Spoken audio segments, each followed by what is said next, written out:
പരാതി പോലീസിന് കിട്ടാഞ്ഞിട്ടല്ലേ എന്നിട്ട് വന്ന് ഇതും ഒരു സ്ത്രീയല്ലേ, അവർക്കില്ലേ ഗണ്ണം. അപ്പൊ എന്താ പറയാ, ആണായിട്ടും പെണ്ണായിട്ടും ഒരാളെ ഉള്ളൂ.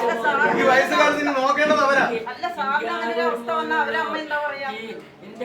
ഒരു മൊഴിയെടുക്കാൻ പോലും ഇത്ര ദിവസമായിട്ട് 1-2 ദിവസമായിട്ട് വന്നില്ലെന്ന് പറഞ്ഞാൽ എന്താ ചെയ്യാ?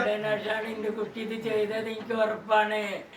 എന്റെ കുട്ടി അതുവരെ ഒന്നും ഈ വീഡിയോ കണ്ടതിനാണ് എന്റെ കുട്ടി പോയത്. അത് ചെയ്തത് എന്റെ കുട്ടിക്ക് അത് താങ്ങാൻ കഴിഞ്ഞില്ല.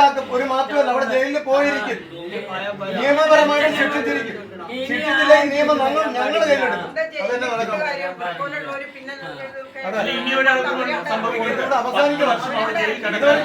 അവസാനിക്കണം. അവിടെ ഇനി പൊതുസമൂഹത്തിൽ ജീവിക്കേണ്ട വ്യക്തിയല്ല, അവിടെ ജയിലിലാണ് കിടക്കേണ്ടത്.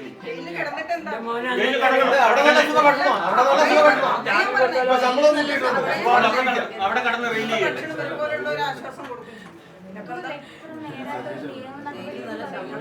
പോലീസിന് പരാതി കിട്ടാഞ്ഞിട്ടില്ല, എന്നിട്ട് വന്ന് ചോദിക്കുന്നു പരാതി ഉണ്ടോന്ന്. ഞങ്ങൾക്ക് ഏറ്റവും വലിയ സങ്കടമായിട്ട് ഇവിടെ വന്നിട്ട് ചോദിച്ചാൽ മനസ്സിന് വല്ലാതെ വേദന. പരാതി ഉണ്ടോ?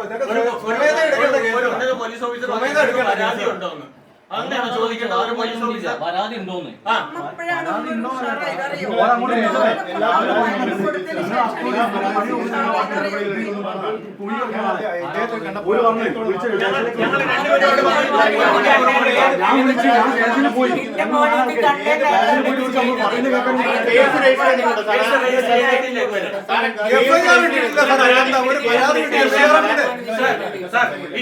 മുസ്തഫയ്ക്കെതിരെ സാർ കേസ് രജിസ്റ്റർ ചെയ്തോ? എഫ്ഐആർ ഇട്ടോ? കേസ് നടപടി അതിന്റേതായി നടത്തുന്നതിന്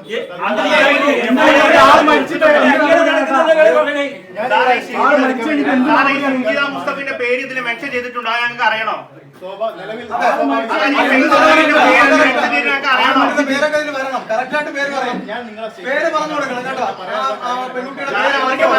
പെൺകുട്ടിക്കാരനാണ്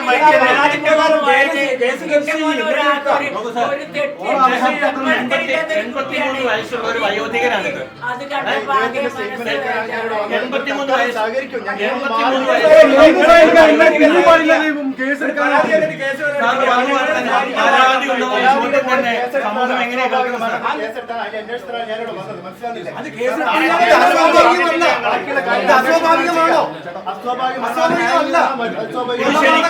ശരിക്കും ഒരു കൊലപാതക കേസല്ല.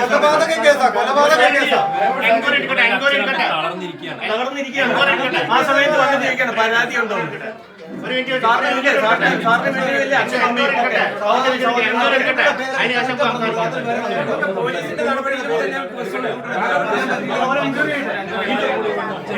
ഇത് ഒരു സ്ത്രീ ആയിരുന്നു മരിച്ചിരുന്നതെങ്കിൽ ആരെല്ലാം വരുമായിരുന്നു അവിടെ? കമ്മീഷണറും DCPയും DGPയും എല്ലാം ഇവിടെ വരുമായിരുന്നു. ഓക്കെ, മാധ്യമ പ്രവർത്തകർ ഒന്ന് മൊഴി എടുക്കട്ടെ. നമ്മൾ അത്യാവശ്യം എടുത്തല്ലോ പോട്ടെ. എടുത്തോട്ടെ.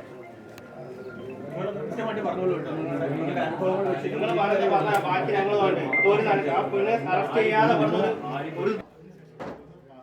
കിട്ടുന്നുണ്ടോ നമുക്ക്?